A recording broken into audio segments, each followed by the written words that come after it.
What if addiction is more than we think? Why would someone repeatedly do something they know could destroy their lives? Why would someone use drugs or alcohol knowing they could lose everything? For the first 30 years of my life, that's what I believed too. Alcohol and drugs are what we usually focus on. I blamed drugs, I blamed alcohol, I blamed circumstances. I think I blamed everything else as well. But what I discovered is I was addicted to much more than alcohol, drugs, or substances. I was addicted to relief. Relief from a place within me that I didn't quite understand. And when I started to have that realization, and I found the right people to mentor and guide me, I began to look within and discover my own story. And what I really want to focus on with you today is something I call thought addiction. The thing we don't talk about. You see, the thought addiction is about the stories or the narratives, the beliefs about ourselves that we carry throughout life.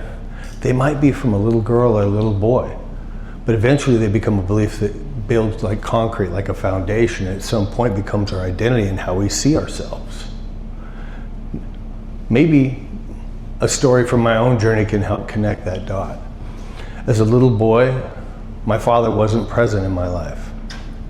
No, just absence, no abuse, no physical, mental, any of that, just absence. But that absence led me to create a story within my soul. A story that if he wasn't here, I wasn't enough.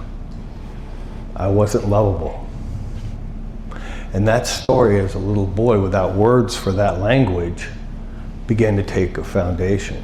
And over the course of my life, that story led to drugs, alcohol, criminal behavior, you name it. I'm not going to go into that story today, but it was bad. It took me to bad places. What I discovered is, just like any story, we can change that. And I want to go back just one moment. Each one of us in this room has a story or stories about our lives. Some of you, maybe as a little girl, you're not enough. You're to be seen and not heard. Boys, don't show feelings or emotions, that's weakness.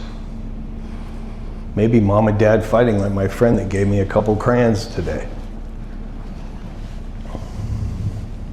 Those stories are what I call thought addiction, an attachment to something within me that I need to find something out here to fix or to help me escape it. And I work in treatment every day, 3.5, 4 days a week in Los Angeles and Orange County and across the country.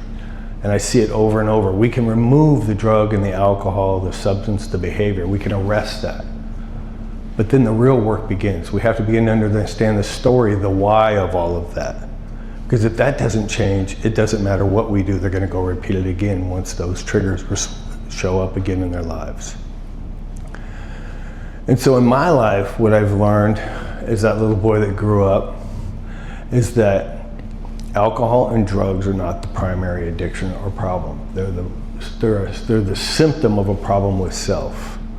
And that real addiction treatment or addressing treatment isn't just for alcoholics and addicts, it's for everybody in this room that carries a story that isn't serving you anymore. How do I deal with that? Well, I'll share another story, because I like stories. They seem to connect us. At one point in my prison career, yes, me, I had a mentor named Richard. I didn't believe recovery and change was possible. But this man spoke not about drugs and alcohol. He talked about how a man helped him understand the pain in his life, the loss of his sister when he was little, his girlfriend being horrifically attacked by some people, losing his scholarship as a lead running back at USC. And that little monster in him grew and got bigger and bigger and bigger until he went to prison. And when he shared that, I looked at him like, what did you just say? Because I connected to pain. It was the first time I heard somebody talk about the story and how it had made them a monster. I didn't understand mine yet, but working with him, I do now. And we were doing my work, and I got to the 5th step for those of us in the program, and I was talking about my father, the one that just wasn't there. And I had like 3 or 4 things written down. And I had never really talked about it with anybody. It was just this thing. It was just my identity and my relationship to my life. And as I was reading off my list, I said, he wasn't there. He didn't care. He abandoned me and my mom. He didn't love me, and so on and so on. And how many of you know that white hot rage that you get? You know what I mean? That stuff that like, don't get in the way. That's where I was at when I was sharing this stuff. All that little boy showed up in all his glory and was able to tell somebody that story for once in his life. And Richard, in his loving way, he looked at me and he goes, you've been carrying that a long time. Can I ask you a few questions? I guess.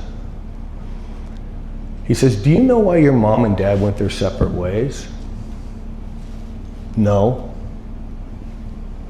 Did your mom ever say your dad didn't love you? No. Did your dad ever say he didn't love you? No. Something was happening to that rage. It was like evaporating as he asked those questions, and I gave those no responses. And I found myself in a place of bewilderment crying. I didn't quite understand what was happening, but something had shifted. Something in this story, a truth I had never been asked, a truth I had never looked at. And in that moment, he looked over at me and he goes, it's perfectly understandable that a little boy would create a story about a situation he couldn't possibly understand. And that's messed up, Lance. You should have had somebody there to help you through that place. But what you did with it and how you've lived your life from that point, that's bad too, and today we can begin to change that.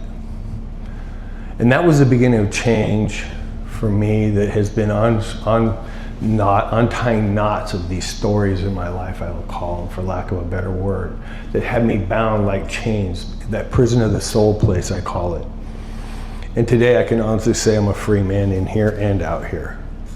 And I live a responsible life, and I love people, and I love myself, which is strange. And I want you to have that. I want anybody that sees this to have that, to know that we don't have to live in the old stories ever again. And this is the most inspirational part of this. I'll use a word we call neuroplasticity in the agency, in the business. It's the brain's ability to rewire itself. Old, ingrained, deeply grooved thoughts and stories or beliefs about ourselves and the world around us can change by practicing new beliefs, new mannerisms, new things in our lives, stepping out of our comfort zone, starting to challenge old things by practicing new things. And that's how freedom is achieved. That's how long-term sobriety is received for those with drug and alcohol problems. But for most of us, we don't even know we have a problem. How many of you realize that there's something behind the scenes? Maybe you don't drink a lot or you don't drug a lot, but you carry some. I know, you don't have to raise your hand. That's kind of a touchy question. But the truth is that we can begin to do something about that today. And think about this.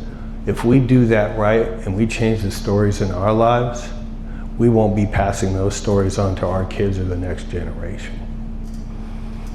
And that's where I think recovery should be focused. Not so much on the drugs and alcohol, because drugs and alcohol come much later in the story. What happens early is those formations of the identity, the beliefs, and the manners that lead us to that. And what would it look like for that little girl that didn't think she had a voice to be told she mattered and she does have a voice, and to express it? Or that little boy, it's not right to show feelings or emotions. Those are human, and that's what gives us the ability to communicate and feel and heal. And it's okay. Those little things can change generations. They call it epigenetics, passing on this stuff to next generations. I get a lot of my mother's stuff and my father's stuff. I just met him after 58 years. That I realize now I carried a story that wasn't mine. I lived from a place that wasn't mine, and that today I have the power to change that. And thought addiction is the beginning of that foundation where we can find within ourselves things that don't work and begin to practice things that do.